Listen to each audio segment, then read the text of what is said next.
So yung mga padreng, na-install na natin yung dual contact horn dayo from Bulacan. Bumalik na naman si boss para magpakabit. Yung unang video natin sa kanya, yung gamit yung hollow switch na hazard. Tapos ngayon nagpakabit siya ng MDL. So yung MDL niya, rektahan na pala yon, na yung pula positive, yung black negative, trigger yung kulay white. Pag linagay natin sa accessories ng ganitong motor, katulad siya ng Honda, yung kulay black na pag sinusiyan mo, napapasukan, automatic, iilaw siya. Pero may patayan din pala siya, paki-operate mo nga boss. So yan, pansinin nyo, nakapatay yung MDL niya. So switch mo sa ibabaw. Ayan o. Sige, sa ibabaw ulit. Ayan o, isa pa. Fix sa ilalim, dilaw. Stop ka muna. So ayan ang sinasabi ko, pag naka-on tayo, once na pumindot tayo, hindi na siya namamatay. Pero mamamatay yan pag in-off yung switch, off mo yung switch. Ayan, naka-switch off, tapos on mo uli, patay yan. So kaya kung ayaw mong gamitin, patayin nyo lang yung susi, tsaka nyo i-on, hindi siya gagana. Ngayon, try natin yung kanyang dual contact horn. Pwedeng malakas, pwedeng mahina. Sige, paki-operate mo. On muna, on. Naka-on na. O, ayan o. Pindot doon. Pwedeng mahina. Ayan o. Ito yung switch nung kanyang MDL. Ito naman sa busina. Ito yung hazard niya na ginawa natin nung una. Try natin. Pag pinindot natin sa taas, so yun, okay na yung motor ni boss.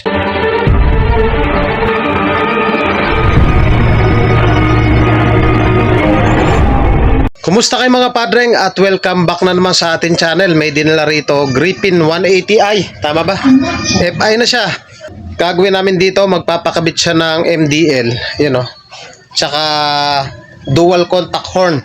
Kaya naman sa bidyong ito, kung ganito yung inyong motor at magsasagawa kayo ng pagkabit ng MDL tsaka ng dual contact horn, para sa inyo ito. So ang una natin gagawin, yung kanyang dual contact horn, tanggalin lang natin yung kanyang busina rito, dahil nga iinangin natin niya para walang loss connection. So pag pinindot yung domino switch niya, halimbawa sa baba, mahinang busina, sa taas naman yung malakas na busina. At sa ganitong klase ng motor, may makikita tayong wire na light green tsaka solid na green. Yung green siya yung negative, yung light green siya yung positive trigger. So yan o. So etong dalawa na yan, tatakbo po yan dito sa ating relay, dito sa kanyang 86 tsaka 85 kahit magkabaligtaran. Samantala yung 30, tatakbo po yan doon sa ating positive ng battery. Yung 87 naman, tatakbo doon sa ating pinaka 3-way switch. So install namin, tapos ipaliwanag ko sa inyo. So ito yung trigger ng busina, positive negative. So ayan siya, pinagapang ko, tatakbo siya rito sa relay 86, 85 kahit magkabaligtaran. Tapos ilulusot na lang namin dito yan pag ganon. Dito yung relay kasi. So yung mga padreng, ito yung trigger ng busina, linagay lang natin sa 85, 86. Tapos yung kanyang 30, dadirect na natin dito sa kanyang battery. So ito na yung number 30 ng ating relay. Ayan, papunta to sa positive terminal ng battery. Tapos dito ko pinesto yung isang busina, dito yung stock horn, at dito naman nakapwesto yung dual contact natin. Tapos yung tatlong busina na yan, isa lang yung ground, isa rito, so hindi pa nakainang yan. Ganon din dito, yan o, tsaka doon, sama-sama gumapang siya. Ito kulay green. Tapos ayan, ininangan ko rin dito, tatakbo siya sa negative ng ating battery. Tapos yung sa relay natin, yung 87, ito yung kulay pula, tatakbo na siya rito, kulay yellow. Ang kulay niya yellow, black, tsaka red. So yung yellow, yun yung kanyang common. So itap natin. At dito naman mga padreng, ito yung ating positive, galing na to sa domino switch. Magka-series yung dalawang magkaparehas na busina rito.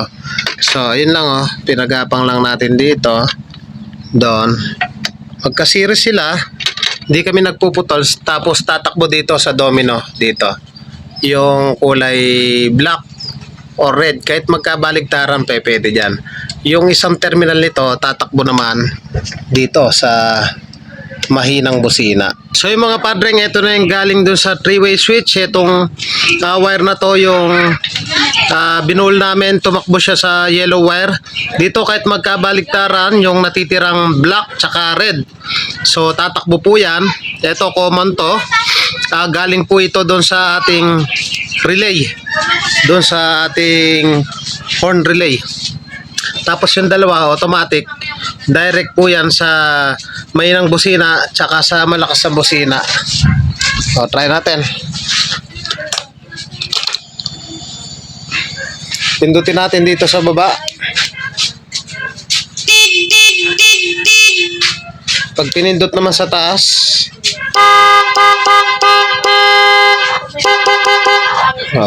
ayan o. So yung mga padreng, ito yung kanyang MDL, nabili sa halagang 800. Makikita tayong red tsaka black. Yan yung positive, negative. Positive yung pula, negative to. Ito yung papuntang accessories wire. Ito yung nagsisilbing trigger. So plug and play na lang din siya. Kaya wala nang kalito. Ayan na siya. Ganyan ang itsura niya. Ito. Plug and play lang. Tapos ito yung kanyang switch. Ayan. So install natin yan. So yung mga padreng, na-install na natin yung dual contact horn dayo from Bulacan. Bumalik na naman si boss para magpakabit. Yung unang video natin sa kanya, yung gamit yung hollow switch na hazard. Tapos ngayon nagpakabit siya ng MDL. So yung MDL niya, rektahan na pala yon, na yung pula positive, yung black negative, trigger yung kulay white. Pag linagay natin sa accessories ng ganitong motor, katulad siya ng Honda, yung kulay black na pag sinusiyan mo, napapasukan, automatic, iilaw siya. Pero may patayan din pala siya, paki-operate mga boss. So yan. Pansinin nyo, nakapatay yung MDL niya. So switch mo sa ibabaw. Ayan o. Sige. Sa ibabaw uli. Ayan o. Isa pa. Fix sa ilalim. Dilaw. Stop ka muna.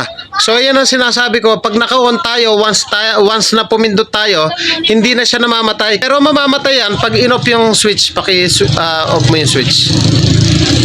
Ayan, naka-switch off, tapos on mo uli, patay yan.